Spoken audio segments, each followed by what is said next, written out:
My brothers and my sisters, gather your spirit for a moment and lean in.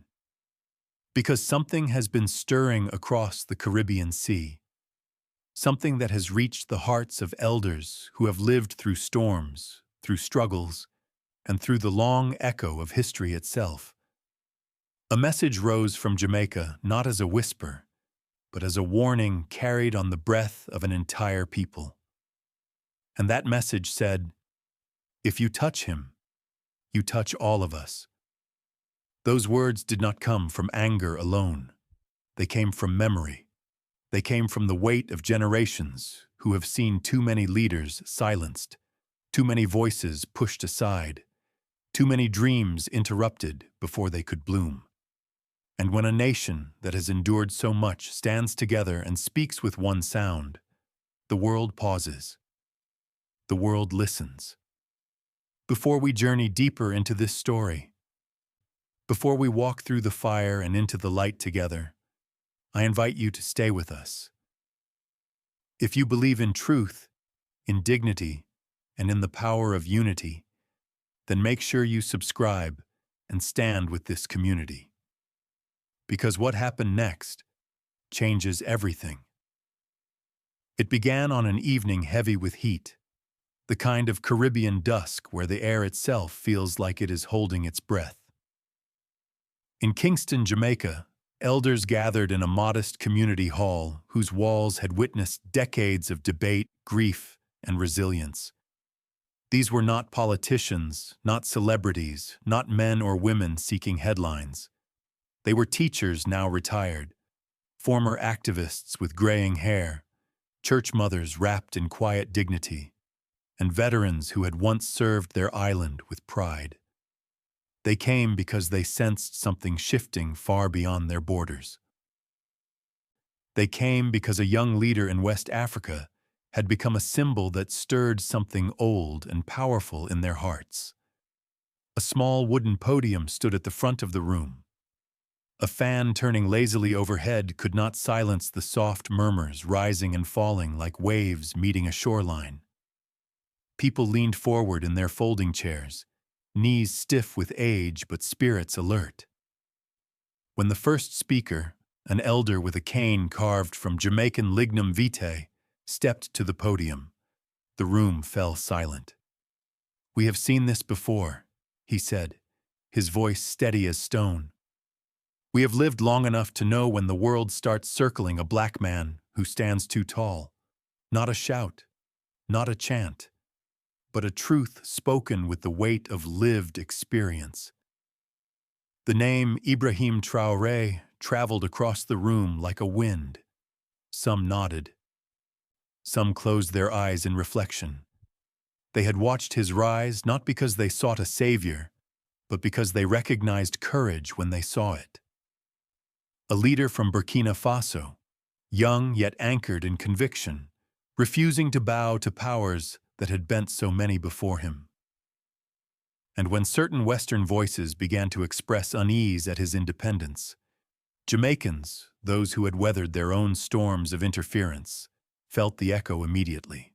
A retired history professor, her silver curls glowing under the yellow light, stood next. "Caribbean people understand the danger of being too brave in a world built to tame you," she said softly. "We remember leaders who would not kneel. We remember what happened to them. And we say today, never again." Others spoke of decades past, of upheavals and betrayals, of promises made and broken by far-off governments who never understood the Caribbean soul. They spoke of how identity, pride, and self-determination had always come with a price for nations descended from chains. And now, far across the Atlantic, they saw a Burkinabe leader choose dignity over convenience. But the moment that changed the tone of the meeting came when a church deacon, old enough to have marched in protests during the 1970s, lifted his hand and said, "Look at the way he carries himself under pressure. Look at the firmness in his eyes. Did you see that Ibrahim Traoré reaction when foreign powers tried to intimidate him? that is not the face of fear. That is the face of a man who knows his people are behind him. A quiet murmur rose, a ripple of agreement. Because they had indeed seen it, the clip shared across Caribbean households, phones lighting up living rooms from Kingston to Montego Bay. Not a display of anger, not boastfulness, but controlled fire. A young president refusing to be treated as a pawn. Jamaica's elders knew that posture. They had worn it themselves in their youth. Outside, motorbikes hummed past the hall. Inside, emotion thickened. A former nurse, who had worked through the hard years of structural adjustment policies that had wounded Jamaica's economy, spoke through trembling hands. "We do not want another African leader punished for wanting freedom," she said. "We understand that pain too well." This was not a meeting called by government decree. No national broadcast promoted it. It was something deeper, a communal instinct rising. The same instinct that had carried their ancestors through plantations, rebellions, and the long road to sovereignty. A sense that when one black nation is threatened, all black nations feel the tremor. By the time the final elder stepped forward, his voice raspy yet full of conviction, the room felt transformed. "Let them hear us," he declared. "If they touch him, they touch all of us. And if they try to silence him, then they try to silence the whole Caribbean soul." His words were not a call for anger. They were a call for vigilance, for remembrance, for unity shaped by centuries of shared struggle. But even as the meeting closed, even as chairs scraped gently against the concrete floor and elders embraced one another in the warm Jamaican night, something larger was beginning to move across the region, something no one in that room could yet see. Because what happened after that gathering was far greater than anything Jamaica had ever expected. News travels strangely in the Caribbean. It does not race like lightning, nor march like soldiers. It moves like water, seeping quietly from household to household, until one morning you realize the whole island has heard the same thing. And so the spirit that was born in that humble hall in Kingston began to drift across Jamaica, flowing into the homes of fishermen in Portmore, shopkeepers in Ocho Rios, and elders on shaded verandas in Spanish Town. By sunrise the following day, every corner of the island had felt the tremor. Church bells rang as they always did, but on this particular morning, congregations whispered about Africa before the sermon even began. Pastors, deacons, and worship leaders found themselves weaving the same message into their prayers: that unity matters, that dignity matters, that a young African leader standing tall against pressure was not merely a political matter, but a spiritual one. And when the ministers spoke, their voices carried a tone that had not been heard in decades, a tone of shared memory, of a people recalling their place in the long river of black struggle. A prominent pastor in Kingston, known for his calm demeanor, stepped up to the pulpit and surprised everyone. "There comes a time," he said, "when God allows a young man to stand where older men have fallen. And when we see that, we must protect that flame." No name was required. Everyone in the sanctuary knew precisely whom he meant. The congregation murmured in agreement, not out of political fervor, but from a feeling deeper than that, a spiritual instinct that resonated with their own history. By afternoon, the sentiment had crossed the sea. Across the Caribbean, in Trinidad's Laventille Hills, elders gathered on plastic chairs beneath makeshift tents, discussing the same issue. In Barbados, community organizers held small forums under coconut trees, exploring the meaning of Caribbean-African solidarity. And in the Haitian diaspora, where memory runs painfully deep, families spoke with clarity. We know what happens when the West grows uncomfortable with a black man who refuses to bow. It was not only islands that reacted. In the United States, where Jamaican and Caribbean communities form vibrant pockets from Miami to Brooklyn, the story spread like warm fire. African American elders, especially those who had marched for civil rights in the 1960s, recognized the posture immediately. "I have seen that look before," one retired school principal in Atlanta said. "It is the look of a man who would rather break than bend." Clips circulated online of speeches, interviews, and that one Ibrahim Traoré moment where calm defiance shone through like a beacon. The older generation watched with quiet pride as though they were witnessing a grandson stand his ground before giants.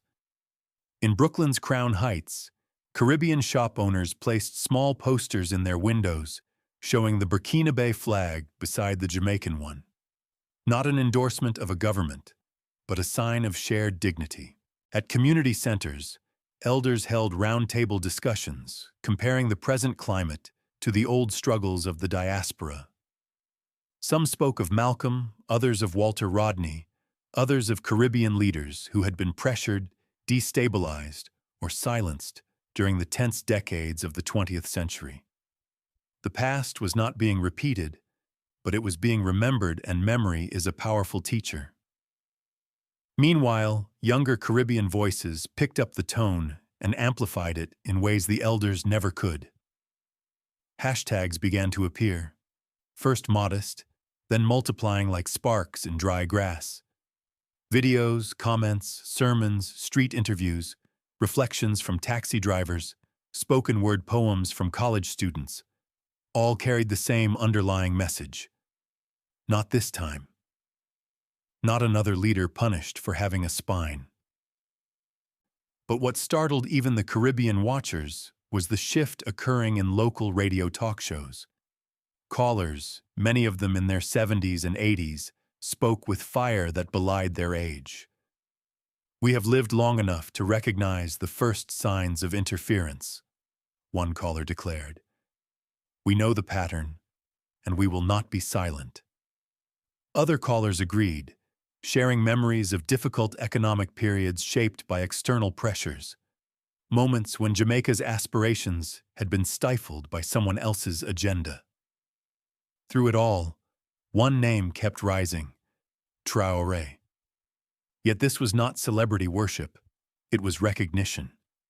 Recognition of courage, of youth carrying an old mission, of a leader determined not to be molded by foreign hands.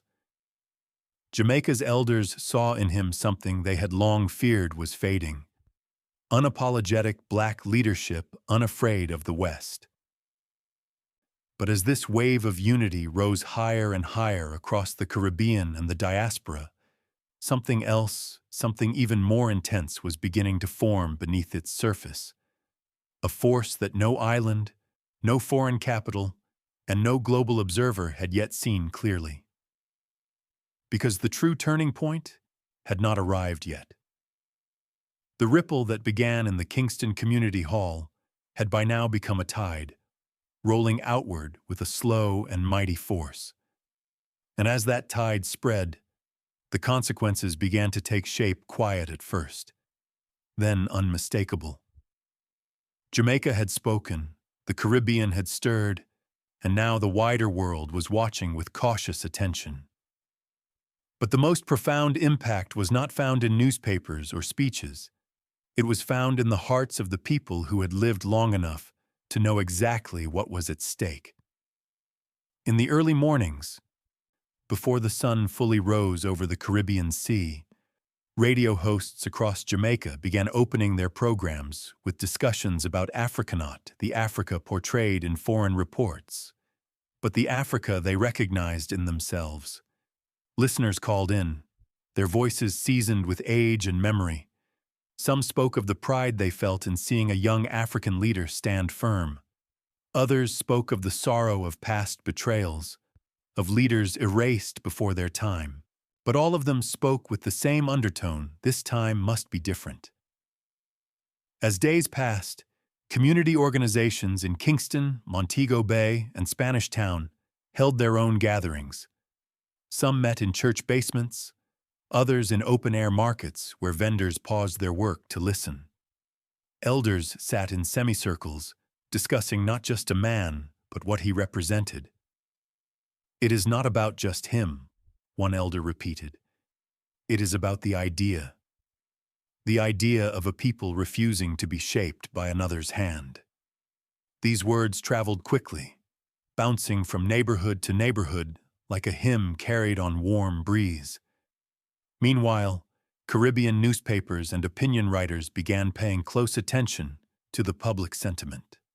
Editorials emerged, analyzing what this sudden unity could mean for regional identity. Commentators noted the unmistakable rise in Caribbean-African solidarity. A journalist in Barbados wrote that the Caribbean had long searched for a narrative that connected its painful past with a dignified future. Now, unexpectedly, that narrative seemed to be forming. But perhaps the most striking consequence unfolded within the diaspora. In cities like Toronto, London, Miami, and New York, Caribbean immigrants who had built decades of life abroad felt a stirring of belonging they had not felt in years. Churches in Brooklyn's Caribbean communities held special prayer sessions, not for political reasons, but for protection of dignity, protection of sovereignty, protection of the right for a Black nation to choose its own path. Aging choir members, some in their late 70s, lifted their voices with new strength. African American elders joined these discussions, recalling the long arc of civil rights struggles. They recognized the same patterns, the same attempts to discredit rising Black leadership. One retired union organizer put it plainly: "We have marched too far to let history repeat itself across the ocean." His voice trembled with conviction, carrying the memory of battles fought decades earlier. Online forums brimmed with debates. Younger Caribbean citizens, who had grown up in a world flooded with information, dissected geopolitical dynamics while their elders contributed wisdom earned at great cost. The intergenerational bridge grew stronger, reinforced by shared purpose. The idea that Caribbean voices could influence global conversations, once considered distant now, felt within reach. Yet with rising unity came rising tension. Western commentators, unsettled by the shifting tone, began questioning whether Caribbean support signaled a deeper ideological divide. Analysts speculated, policy experts warned, and certain voices whispered the same old concerns about stability. But Caribbean communities recognized this language. They had heard it before. They knew what often followed such narratives. Their response was simple: vigilance. In Haiti, where history's scars remain raw, intellectuals and activists published essays reflecting on past moments when Black leaders were undermined for their independence. The parallels were hard to ignore. Haiti's thinkers spoke with a solemn clarity that resonated across the region. When a Black nation rises with pride, history teaches us to guard it with our lives. So the consequences continued shaping themselves. Unity deepened. Awareness sharpened. Diaspora networks expanded. Conversations intensified. And the Caribbean, so often overlooked in global debates, found its voice rising with unexpected strength. But even as these developments unfolded, the elders of Jamaica sensed something larger forming beneath the surface. They could feel it in the tone of foreign broadcasts, in the cautious language of analysts, in the way global attention began to shift ever so slightly towards Africa and the Caribbean. Something was moving, something powerful. And the question now whispered across living rooms and porches, across churches and street corners, was this: do you believe Black nations have finally discovered a shared voice strong enough to change the course of history? because the world's reaction was about to reveal far more than anyone expected. Across the ocean, far from the verandas where Jamaican elders spoke their truth, the halls of American media and political analysis began to stir with a different kind of energy. Not loud, not panicked, but cautious, measured, watchful. Commentators on late-night talk shows in Washington leaned forward in their chairs, eyebrows raised, as they discussed the unexpected wave rising from Jamaica and spreading across the Caribbean. This is not typical regional chatter, one analyst noted. This feels coordinated. This feels emotional. This feels historic. And they were right, though perhaps not in the way they imagined. American newspapers published articles dissecting the Caribbean's sudden vocal unity. Some described it as a symbolic gesture. Others recognized something deeper simmering beneath the surface. For decades, many in the United States had underestimated the interconnectedness of Black communities across the hemisphere. They saw Jamaica as one voice, Barbados as another, Haiti as its own wounded echo. But now they were forced to confront a truth. When dignity is threatened, those echoes can merge into a single resonant sound. In academic circles, professors who specialized in African and Caribbean politics debated the meaning of this shift. The Caribbean has long been an observer, one professor explained. But the tone now is different. The Caribbean does not sound like an observer anymore. It sounds like a stakeholder. Students listened with rapt attention, sensing perhaps that they were witnessing the beginning of a new chapter in diaspora history. Europe, too, observed with thinly veiled unease. Articles appeared in London, Paris, and Brussels, questioning whether a more assertive Afro-Caribbean alliance could complicate international relationships. Some European writers used careful language words like concern, instability, and unpredictable alliances. Caribbean readers recognized this coded vocabulary. They had seen similar language used throughout the 20th century whenever Black nations expressed confidence. In Africa, commentators welcomed the Caribbean's solidarity. Radio hosts in West African capitals spoke warmly of the unexpected support flowing from across the Atlantic. Community leaders in Ghana, Nigeria, and Senegal expressed gratitude that the descendants of the diaspora were lifting their voices in unity.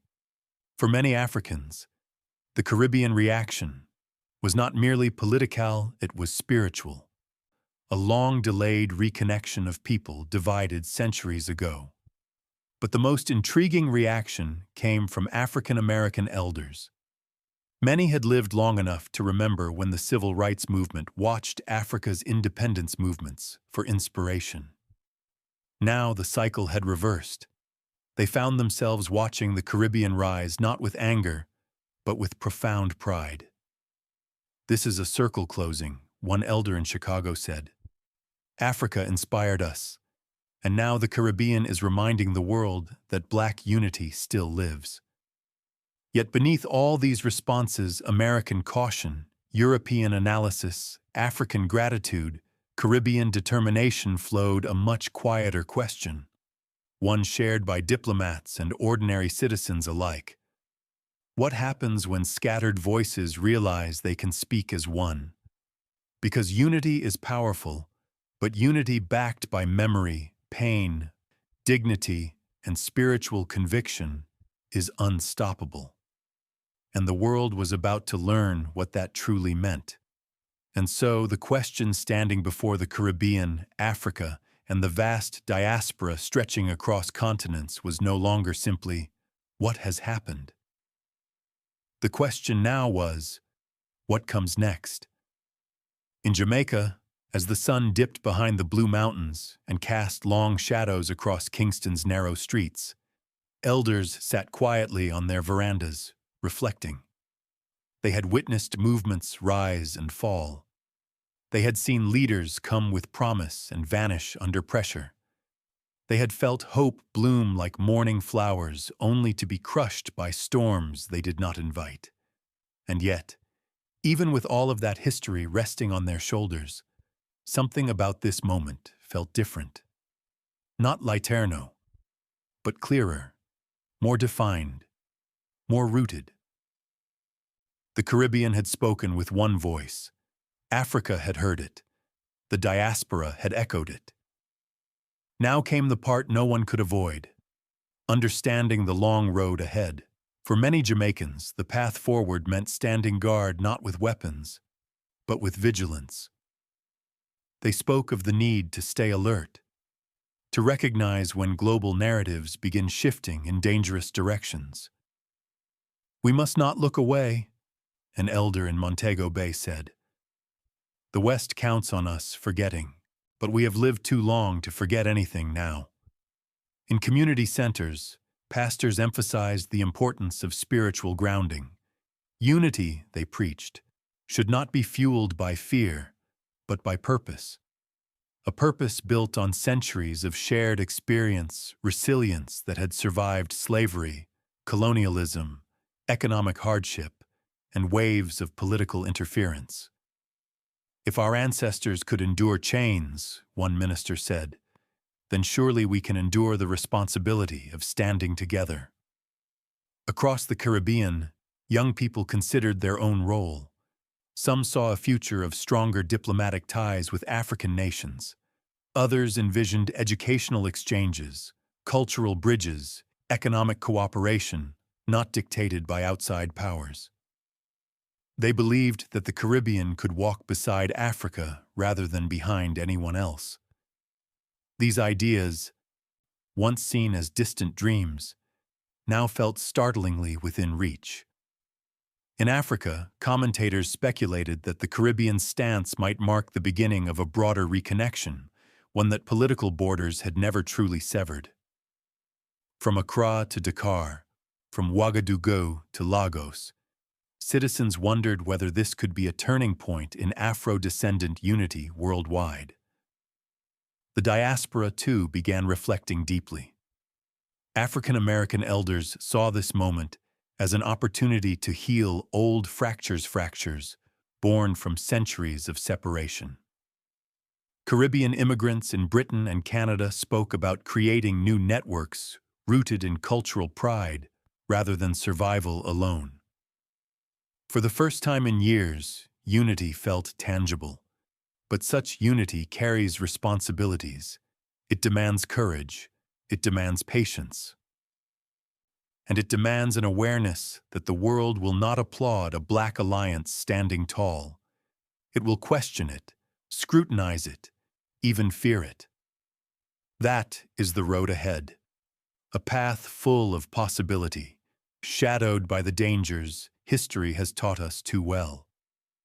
A road that requires strength from Kingston to Lagos, from Port of Spain to Harlem, from Bridgetown to Bamako. And yet, beneath all the uncertainty, beneath all the caution, there is something undeniable rising, a flame that has been smoldering for centuries, now catching light across oceans. What happens next will depend not only on leaders, but on the people who choose to remember, to speak, and to stand together. Because the final chapter of this story has not yet been written. My brothers and my sisters, as we reach the end of this journey, let us pause and breathe in the truth of what we have witnessed. A message rose from Jamaica, traveled across the warm Caribbean winds, crossed the Atlantic, and awakened something ancient in Africa and the diaspora.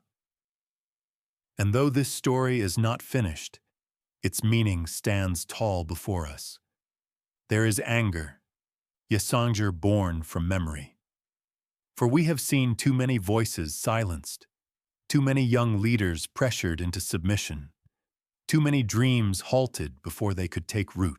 When the West begins to circle a Burkinabe leader with questions wrapped in suspicion, Caribbean elders feel the tremor before anyone else. They remember past storms. They recognize the signs. And as they watched that one Ibrahim Traoré reaction, calm but unshaken, they felt the old warning bells ring.